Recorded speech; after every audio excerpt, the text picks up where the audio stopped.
უფლებადამცველებმა ნამდვილად განგაში სიგნალი ჩართეს, მას შემდეგ რაც ცნობილი გახდა, რომ ადვოკატი სახელმწიფო უსაფრთხოების სამსახურის თანამშრომლებმა გამოკითხვაზე დაიბარეს. ამ დრომდე უცნობია თუ რატომ დაიბარა მდინარაძის უწყებამ ადვოკატი, რომელიც ბიძინა ივანიშვილის ყოფილი მილიონების მმართველია, თუმცა სამთავრობო მედიამ პრინციპში უკვე დაადასტურა ფაქტი, რის გამოც ახლა მამუკა მდინარაძის უწყება არის დაინტერესებული ჯანდიერის გამოკითხვით. ის ამბობს, რომ მხოლოდ და მხოლოდ მაგისტრი მოსამართლის თანდასწრებით აპირებს დასმულ კითხვებს გასცეს პასუხი, თუმცა მისთვისაც რა თქმა უნდა ჯერჯერობით უცნობია თუ რა აინტერესებთ საგამოძიებო უწყების თანამშრომლებს. მას შემდეგ რაც უფლებადამცველმა საკუთარ სოციალურ ქსელში გამოაქვეყნა ინფორმაცია იმის შესახებ, რომ ის დაბარებული იყო სახელმწიფო უსაფრთხოების სამსახურში, ამის შემდგომ უფლებადამცველები ერთმანეთის მიყოლებით სოლიდარობას უცხადებენ დავით ჯანდიერს. ისინი ამბობენ, რომ ჯანდიერი არანაირი სახის უკანონო ქმედებას არ ჩაიდენდა და ის რასაც ახლა ქართული ოცნება მამუკა მდინარაძის თანამშრომლების სახელით აკეთებს, არის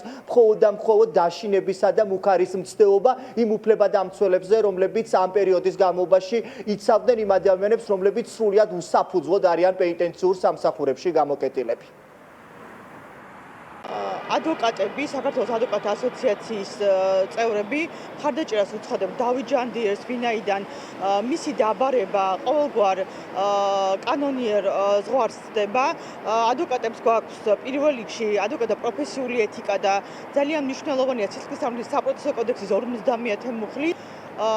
მე არ მეგულება ადამიანი, რომელიც დავით ჯანდიერს ის პროფესიონალიზმში, მის ეთიკურობაში ან რაიმე კუთხით მორალურ მხარეში ეჭვეპარება. ამიტომ ჩვენ ადვოკატები პროტესტს ვაცხადებთ და მოუწოდებთ კიდევ ერთხელ ვამბობ სახელმწიფოს და ამ შემთხვევაში აღმასრულებელ ხელისუფლებას პროკურატურას არ დაარღვიოს სისხლისამართლის საპროცესო კოდექსი. ფილიპეს შეფასდეს ზოგადად ყველა დიქტატურაში, რუსეთის ფედერაციაში, ბელორუსში, ჩრდილო კორეაში ჩვენ ხშირად ლაპარაკობთ ხოლმე, საუბრობთ ხოლმე იმაზე, რომ გარკვეულ ეტაპზე მოვა ადვოკატების ჯერიც, ადვოკატების დროც, როგორც ჩანს ეს ბუნებრივია ნელ-ნელა მოხდება და არა ერთბაშად, როგორც ჩანს ადვოკატების დრო უკვე მოვიდა, დევნის ერთ-ერთი ობიექტი გახდა ადვოკატი და ბუნებრივია ეს ტენდენცია დიქტატურის ამ ქვეყანაში კვლავ დასჯერის შემთხვევაში უფრო და უფრო გაუარესდება და გაგრძელდება ამგვარი შემთხვევები და უფრო მძაფრი და მკაფიო შემთხვევები.